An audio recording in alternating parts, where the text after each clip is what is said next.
Hi, I'm Amy Murray from Teaching Exceptional Kinders, and I'm so glad you're here to get a sneak peek inside our winter fine motor activities.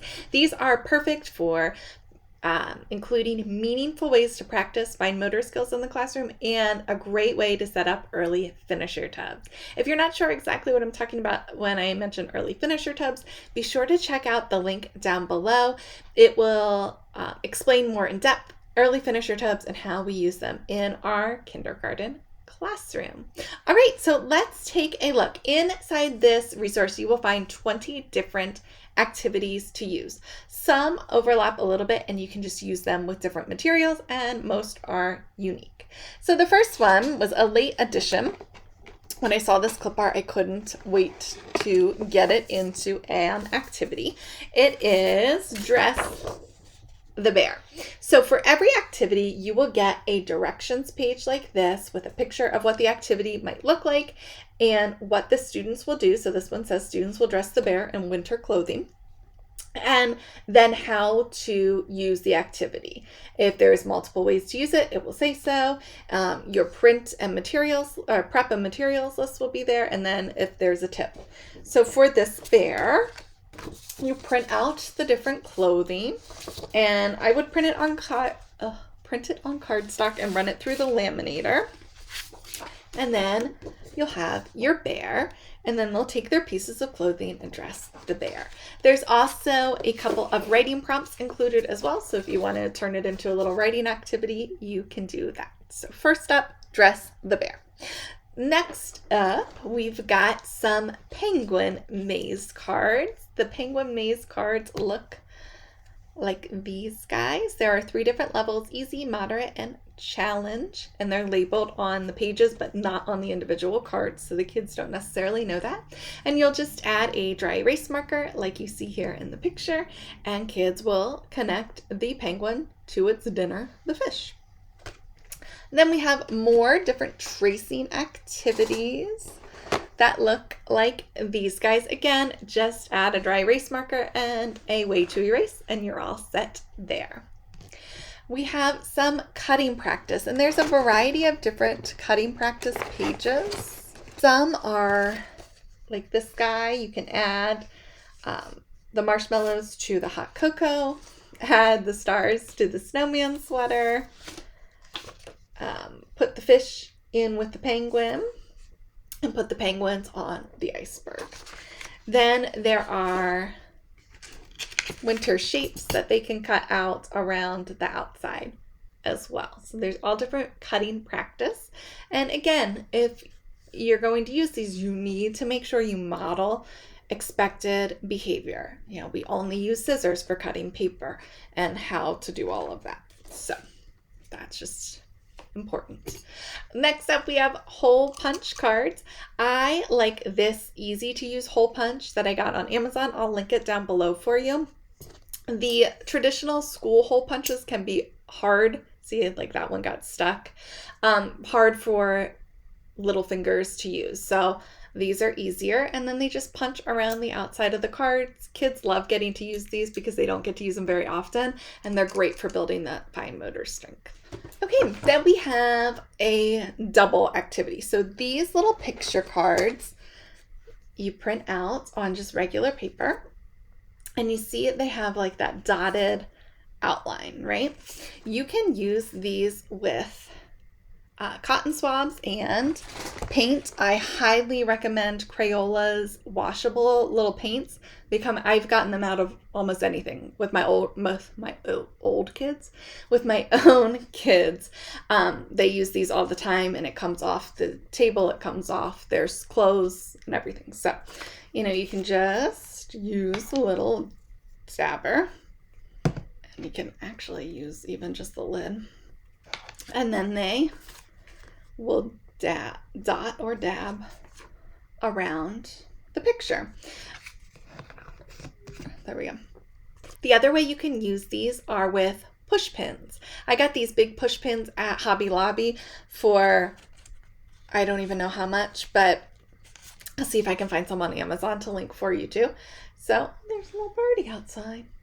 Look at me, just like a kindergartner. Okay, so these push pins, they'll use these on a soft surface, like a carpet, on your carpet, and they keep their fingers out of the way. You have to go over all of those things before you just let them use a push pin, because push pins are sharp. And then they will just dot through the holes around, oops, there we go, around the outside of the shape. And then when they're done, they'll have the hot cocoa mug outlined on the back. It's a fun way to practice those fine motor skills, and they think it's so cool to get to use push pins because, again, like the hole punch, something they don't usually get to use. All right, next up we've got our pattern blocks, and they come in two different ways here. We've got with no colors at all, so it's a little bit more challenging to figure out which pattern block goes where, and then this one where they're just matching. And then you'll use the pattern blocks and they just match them and they fit right on the mat. That is important to me when I make these for you, that, oops, that your pattern blocks will actually fit in there, so kids can do them instead of just trying to figure it out. It's hard if they don't fit. So, pro tip, use foam pattern blocks. These are not foam, but in my classroom we had foam pattern blocks. They were quiet. It's a big deal. Quiet makes life easier. All right, after pattern blocks, we've got connecting cubes. And I was showing in another video that you don't have to have fancy tubs to store these in. You can use just gallon-sized bags and stick them in there. So your connecting cube mats, you print, and I like to laminate them just so they last longer. And then add your connecting cubes, obviously more than these. This is just a sample. And then they build the different shapes. These are all winter shapes. All right, then we've got our tear and glue page. And there's a couple of these, but the one I have printed out right here as a sample is a mitten. So you just give them scraps of paper. Do you have scraps of Astrobrites laying around or scraps of construction paper that you're not using? And then they will just tear the pieces, right? And glue them inside the mitten. And then they've got a pretty winter picture and they're using their fine motor skills. All right, along that same idea, we've got sticker sheets. And sticker sheets are great, but for these you'll need little stickers. I always had a ton of these little stickers around, and kids love to do this. So then they just peel the stickers off and stick them on the outline of the shape. Peeling stickers and sticking them on another piece of paper is a huge fine motor activity. It takes a lot of concentration to get those little ones peeled off and put on the new things. So it is a fun way to practice those fine motor skills. All right, then we have letter and number formation cards. So this could be two different bins really, because there is a set of numbers 1 through 10, and then there's a set of uppercase letters and a set of lowercase letters.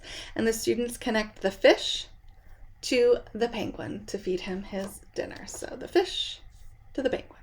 And again, just adding, now you could use like a little race car because they kind of look like roads. You could just use dry erase markers, whatever works best for you. So number formation cards there. And then we have dotted. So we have a couple little scenes like this, and then you can use your dot markers and just fill in the dots. It can also be used with pom-poms. So same pictures as the daughter, but this one you'll just laminate, and then they'll use tweezers and pom-poms to fill the picture. Again, lots of good fine motor skills there. This next set is mittens, and you can use them to either match the mittens, because there's, here we go. You can match the mittens, right? Left and right, match the colors. Or you can print just one set and use them for sorting with those pom-poms that we talked about earlier, or any color things that you have. And then they would use pom-poms to match the colors. So you can do either way, works there. Then there are 2 sets of task cards that you can put out.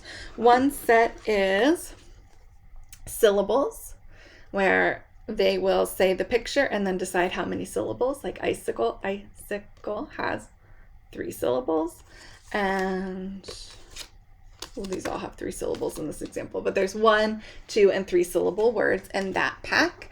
And you can use like a dry erase marker if you want them to mark it that way. You can use mini erasers if you've got a stockpile of those, or you can use clothespins. It's a great way to do that as well. All different ways to incorporate fine motor skills. The other set of task cards is subitizing, so they would just mark the number of dots inside the snowflake.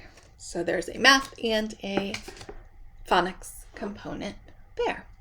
Then we have our number mats, and the number mats look like this, and there are a couple of different ways you can use these mats. They have the fingers and the 10 frames at the top, and you can add Play-Doh so they can do that many dots or that many snowballs, right, for each mat. You can use mini erasers, again, the pom-poms. You can use all different things on these mats just to represent numbers, practice representing different numbers, 1 through 10. Then we have our dough mats. Oh, here's a number mat. Our dough mats that look like these. We've got mittens, boots, hot cocoa, hat, and that's the doll mat. But then you just put out your Play-Doh. Make sure that kids know how to roll the Play-Doh into like a snake, we call it. And then they can use those snakes to build the winter pictures, which is a lot of fun. Sometimes I see these with like colorful pictures on here, and that's great. But if you're a person like me who doesn't love the mixing of colors of Play-Doh, because then how do you unmix them and put them all, it just becomes, I'm not against mixing colors, but it just becomes a logistics kind of a mess of how to clean it up at the end. I just put out one color, and that way you don't have to worry about it.